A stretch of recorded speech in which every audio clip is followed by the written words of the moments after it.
Hey guys, welcome to my channel. I hope you're all doing very well, and welcome back once again to yet another installment of Jean's late night movie reviews, where I review a film in the dead of night for no apparent reason other than, life gets in the way. So I'm going to be trying to keep as quiet as possible for this review so as to not wake up the entirety of the borough. But I just saw Concrete Cowboy. Let's talk about it.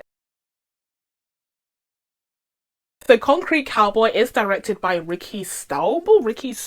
I'm not sure how you pronounce his name, I'm so sorry. But this film centers around an inner city community of black cowboys known as the Fletcher Street Riders. Now this is a real life community that exists in North Philadelphia, and this film was so insightful in its exploration of this community that is seldom seen depicted on screen. Already we have seen the continuous whitewashing of cowboy law, cowboy history, as it's depicted in Hollywood, with the famous case of the Lone Ranger continually being depicted by white actors, even though there is a proof showing that he was in fact a black cowboy. But this film is very unique in the subject matter that it tries to tackle, the idea that it would explore this underrepresented community in America, this black community of cowboys and of horse riders that are slowly being pushed out due to, of course, gentrification happening in the area, is a fascinating subject matter. Like, I couldn't believe my eyes and ears when I saw the trailer for this film, so I can't wait to dive into my thoughts on this one. But before we get into all of that, as per usual, if you haven't already, please be sure to subscribe to my channel and make sure you turn on your notifications so that you can be told when I upload next. Without further ado, let's dive into this. So as I said, one of the things that I found most interesting and fascinating about this film is this exploration of this community that I personally had never even heard of. The idea that there would exist these, black cowboys living in these inner city areas that are largely becoming gentrified during these modern times is fascinating to me. And then you dive into the history of this culture and this community and the way that it's been whitewashed continuously, so especially in Hollywood, was also really interesting, and it's something that is highlighted in this film. We do get the name drop of the Lone Ranger once again here, although the film overall isn't really about one sole cowboy. It is about the community as a whole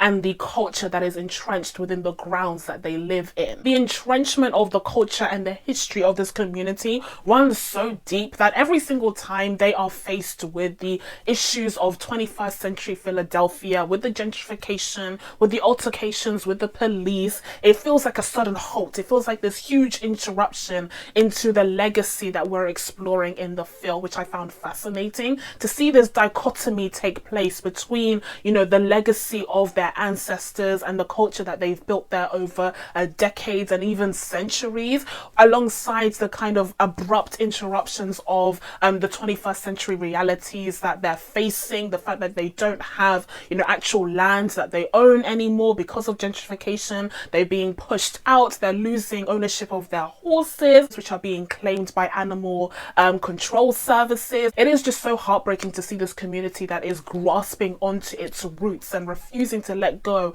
of its culture and its history be constantly just kind of abrasively pushed out of these communities, pushed out of these areas in order to gentrify them, completely ignoring all of that legacy and culture that exists in the area and that has been existing there for a very long time. And I think these interruptions are especially emphasized by Caleb McLaughlin's character Cole's experience as he arrives at Fletcher Street, because as the film goes on, he becomes more and more entrenched into this culture and this community.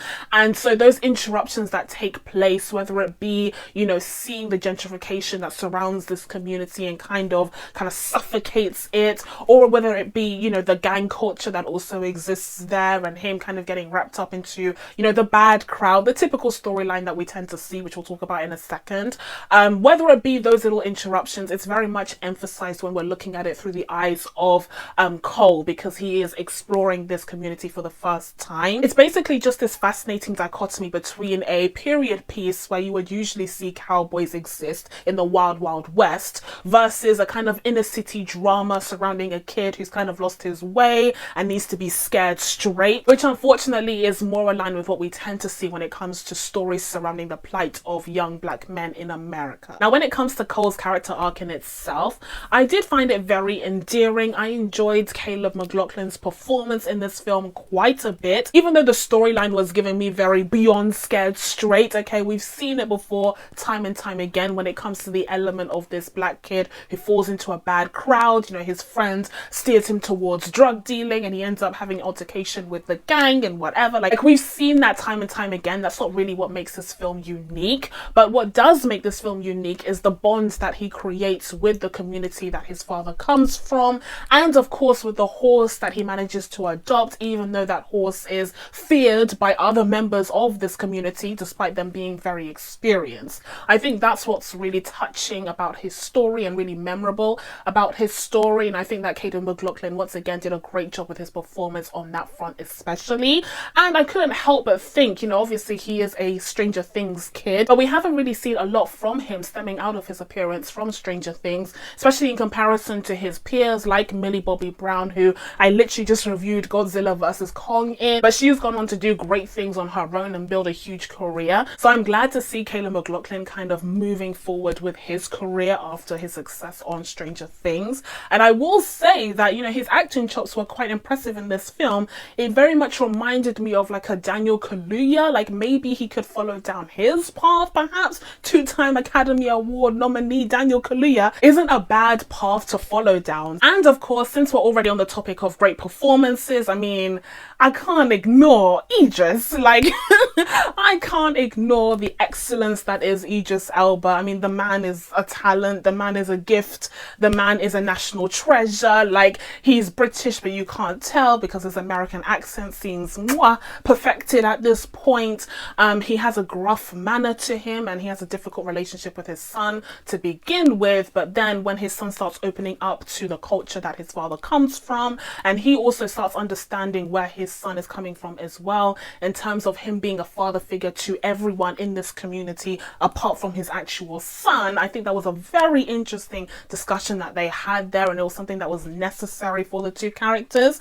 I think at that point, that's when they became closer. That's when their father and son bond really strengthened, and it was so touching to see. It was very moving in that way, and to see Cole's father encourage the bond that manifested between him and Boo was also really great, and to see him try to teach his son the ways of their community was also really touching. So I feel like overall, you know, the father-son bond that was depicted by Idris and by Caleb was done very, very well, and it was at the heart of the community that's displayed here in this film. But they're not the only two standout characters in this film, because I was very impressed to see by the end of the film that we also have some real life Fletcher Street riders kind of acting like actually acting roles in the film itself. Like, I was super surprised, and I think that's a great way of incorporating members of the actual community into a film that finally gives them some representation. Like, that is just phenomenal. I also think the guy who portrays Paris, who's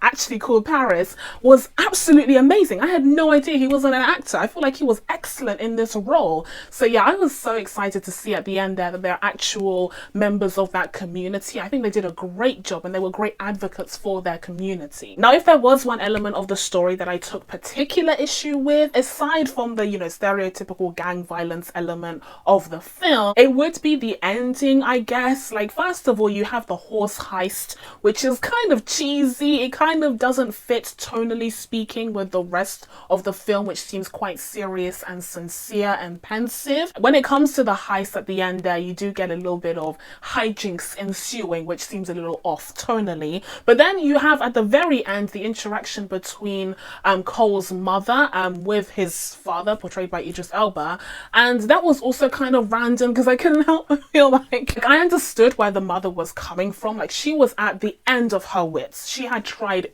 everything. She was continuously being called into the school because of Cole's behavior. So I completely understand where she was coming from. Like, she'd reached the end. Like, she didn't know what else to do.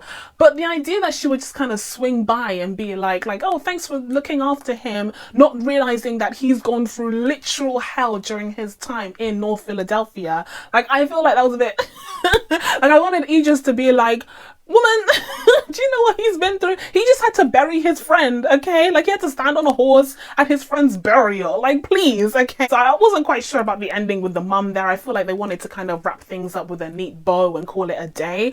But other than that, I do feel like the story very much holds up, emotionally speaking and tonally speaking. And finally, I would be remiss if I didn't mention that this film has some gorgeous, meaningful, memorable shots, especially when it comes to the black members of this community riding their horses through the inner city streets. Like that is just incredible imagery that is used in this film. It just really was so striking to me and so memorable to me to see them just riding through with this pride that they have of their heritage and their culture, and this tight-knit community standing together even in the most difficult of times. And so with all of that being said, I'm going to be giving Concrete Cowboy a 7.5 out of 10. So that's it from me. Now that I told you guys my thoughts on Concrete Cowboy, it's time for you guys to let me know what you thought of the film down in the comments below. Please be sure to subscribe to catch your videos coming up.